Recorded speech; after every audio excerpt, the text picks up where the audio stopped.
বিরতির পর স্বাগত। বাংলা কর্ষক সমাজ বাঙালি কর্ষক সমাজ ত্রিপুরা রাজ্য কমিটির উদ্যোগে আজ 7 দফা দাবিতে ডেপুটেশন প্রদান করা হয়। মূলত মুখ্যমন্ত্রীর উদ্দেশ্যে জেলা শাসক পশ্চিম ত্রিপুরা জেলার নিকট এই ডেপুটেশন প্রদান করা হয়। অকাল বর্ষণে ক্ষতিগ্রস্ত কৃষক এবং শ্রমজীবীদের আর্থিক সাহায্য প্রদান সহ একাধিক দাবিতে আজকের এই ডেপুটেশন। মূলত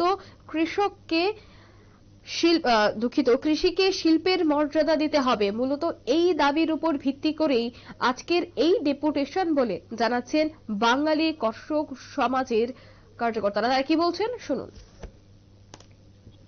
নমস্কার।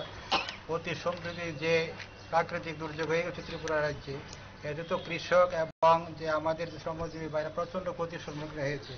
তার জন্য আমরা রাজ্য সরকারের দৃষ্টি আকর্ষণ করছি যে কৃষকদের এবং শ্রমজীবীদের মানুষদের আর্থিক সহায়তা দেওয়ার জন্য। তাই আমরা আজকে ডিএম সাহেবের মারফতে মুখ্যমন্ত্রীর নিকট আমরা এই ডেপুটেশন দিচ্ছি 7 দফা দাবির ভিত্তিতে।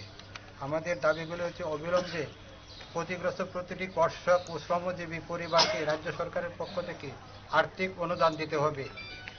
কৃষিকে শিল্পের মর্যাদা দিয়ে কৃষিপণ্য জিনিসের সঠিক মূল্য নির্ধারণ করতে হবে এবং রাজ্যে যেভাবে কৃষি জমি ভরাট হচ্ছে তা অবিলম্বে বন্ধ করতে হবে। স্থানীয় কাঁচামালকে ভিত্তি করে শিল্প কলকারখানা এগুলি গড়ে তুলতে হবে। তারপরে বিনামূল্যে প্রতিটি কর্ষক পরিবারকে সার, বীজ, ঔষধ সরবরাহ করতে হবে এবং কৃষি সহায়ক যে সমস্ত জিনিসপত্র আছে যেমন সার, ঔষধ, বীজ, এগুলির মূল্য হ্রাস করতে হবে। কারণ এগুলির মূল্য বৃদ্ধির ফলে আমরা দেখছি জিনিসপত্রের দাম বাজারে অনেক বেড়ে যাচ্ছে। কারণ এগুলির দাম আজকে সার, বীজ, ঔষধ প্রচন্ড দাম বেড়ে যাচ্ছে। এগুলির জন্য সরকার দৃষ্টি দিয়ে এগুলির যাতে দাম বৃদ্ধি কমাতে পারে সেই দিকে যেন সরকার সঠিক দৃষ্টি দেয়। না হলে জিনিসের বাজারে অত্যাধিক দাম বেড়ে যাচ্ছে। এগুলির প্রতি আমরা যাতে সরকার সঠিক দৃষ্টি দেয় তার জন্য আমরা আজকে ডেপুটেশন দিচ্ছি। আর আপনাদের মারফতে আমাদের এই যে সংবাদ যাতে রাজ্য সরকারের দৃষ্টিতে যায় সেইভাবে আপনাদের সহযোগিতা চাইছি।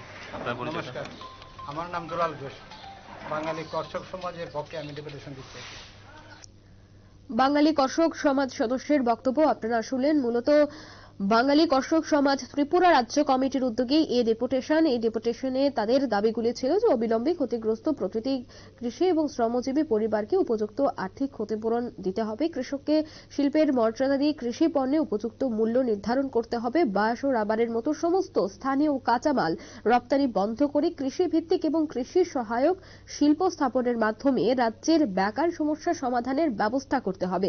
এছাড়া গুণমান সম্পন্ন বীজ, সার, ঔষধ কর্ষকদের ন্যায্য মূল্যে সরবরাহ করতে হবে। ঠিক এই দাবিগুলি নিয়ে আজকের এই ডেপুটেশন বলে জানা যাচ্ছে। নিয়ে নিচ্ছে ছোট্ট একটি বিজ্ঞাপন বিরতি, রয়েছে আর অন্যান্য সংবাদ, সাথে থাকুন।